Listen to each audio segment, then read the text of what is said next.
Hey everybody, Indiana Caver here. It's been a while since I've done a video and got some stuff going on in my life. I'm moving. My father passed a couple months ago and I lived in the family house and it was actually his name.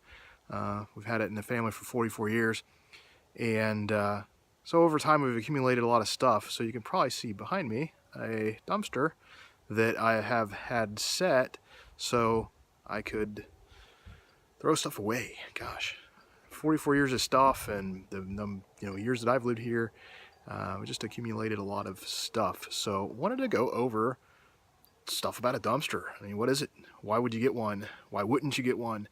How long does it sit in your driveway or wherever? So let me flip the video perspective around here, and we'll do a little tour of the dumpster. All right, have a nice snowy day in central Indiana.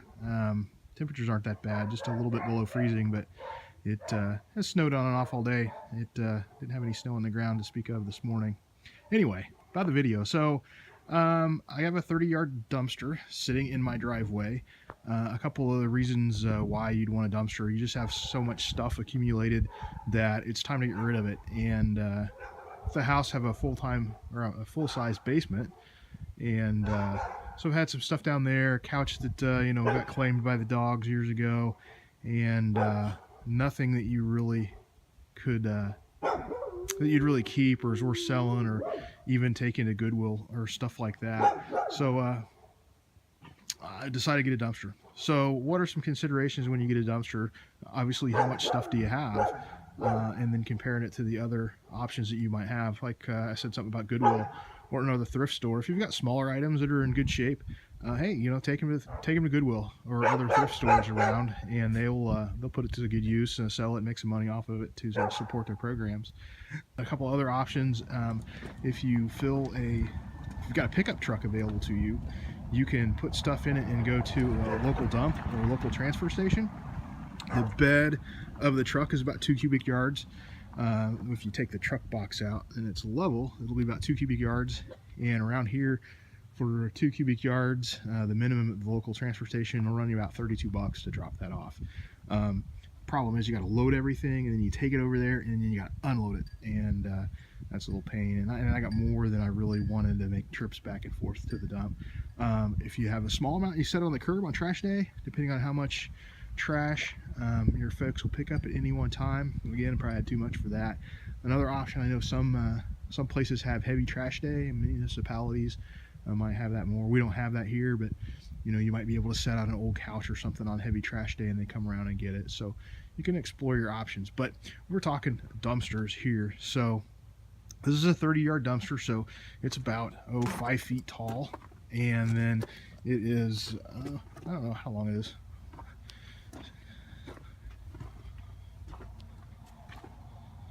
I don't know, about 20 feet long. I don't know how long it is.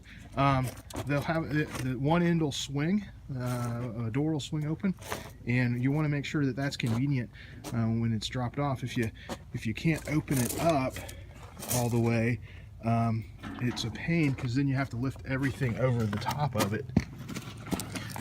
So you have the door, and then oh yeah, all my great stuff. And then you can just lift stuff over the little ledge and get it in there. So like old couch I spoke of, and just miscellaneous, that old cheap furnishings and stuff like that that was falling apart already, had been probably repaired 2 or 3 times with drywall screws and stuff like that. So yeah, basically you load it all up, and then they come and they take it away. So what are the dogs are speaking to neighbor dogs there. So what are some of the considerations for when you get a dumpster? Well, you want to probably put down a list of companies in your area. If you've got neighbors or something, definitely ask them about it. And all the dumpsters will have the company's name. So here, Central Indiana Ace, and we've got a phone number, so you give them a call. You look online, look in the phone book, trash disposal, garbage, whatever, and find there. So what are some of the charges that you can get that you'll be charged? Some folks just have a flat rate, and they dump it or they drop it off and come pick it up, and you pay one cost. Other folks will break it down a little bit more. You might pay a delivery fee, a pickup fee, a fuel fee, a a fee that when they get to the dump and it weighs so much, then they'll bill you for the weight. So when you call and ask about pricing, just make sure you're getting the total cost so you can compare across the different companies. The other important thing to consider is how long do you get to keep it. They don't sit here forever. They have to turn these things over to make their money. So I found basically a 7-day and a 9-day. And then some places, if you go beyond, say, 7 days, then you can call them and say, hey, I need it for a few more days. And then they have a per day fee. But what you want to consider, and what I like, is the 9-day. So if you get it set on a Thursday or a Friday, you can have it over 2 weekends. And then they come and pick it up at the end of 9 days. 7 days, you'll only get 1 weekend. So if you can, I would highly suggest getting one for 9 days, and you have it for 2 days. One of the things too, stuff that can go in here and stuff that can't. This is just general non-hazardous, non-electronics stuff. But things that can't go in here, any electronic items. So the computers and TVs and stuff like that can't go in here. Oil-based paint cannot go in here.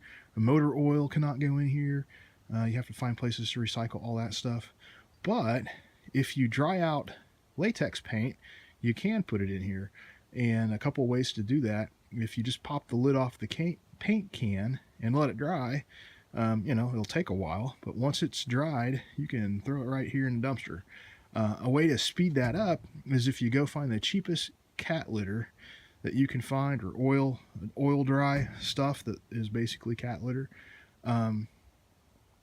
I took a 5-gallon bucket that I was going to throw away anyway and poured the paint into the 5-gallon bucket till it got about half full, and then put in cat litter and stirred it all around with a stick, and then let that soak up and dry up, and then it can be put in the dumpster. At least here in Indiana it can. Rules may vary in different municipalities and states and things like that. But yeah, it makes it pretty easy to dispose of latex-based paint. So that's something to think about when you have that paint. If you're done, you're not going to use it again, just pop the lid off, let it dry over the course of a couple weeks, and throw it away. But yeah, latex paint can go in here. So that's probably it about dumpster 101. I guess the one other thing is you want to think about where your dumpster is going to be set. This is setting in my driveway, and you can get it set in a yard or wherever you might need it. But the problem is with the yard, like right now, it's probably frozen. It wouldn't have been much of a problem. And when they get delivered, they don't really weigh a lot compared to when they pick them up and it's full. So when that truck backs into your yard and picks up this heavy dumpster, is it going to leave ruts and things like that? It also has to be relatively level. Again, it's not so much of an issue when they drop it off, but if it was over there on the hill and they're picking this thing up and it's full and heavy, that's not good. So it's generally a level place. And so this was the best place for me, although I do have a basement that's a walkout basement, and it could have been set down there, but I had stuff both places, so I just used my truck to transport it up to the dumpster. And then I just come right out of the garage door here and throw stuff in. So in summary, I guess, probably a couple points. Just look at what you have to throw away and what are your options. If a dumpster sounds like a good option for you. Oh, also, I don't think I mentioned, they do come in a lot of different sizes. So 10 yards, 20 yards, 15 yards, 30 yard, whatever. Cubic yards, I guess I should say.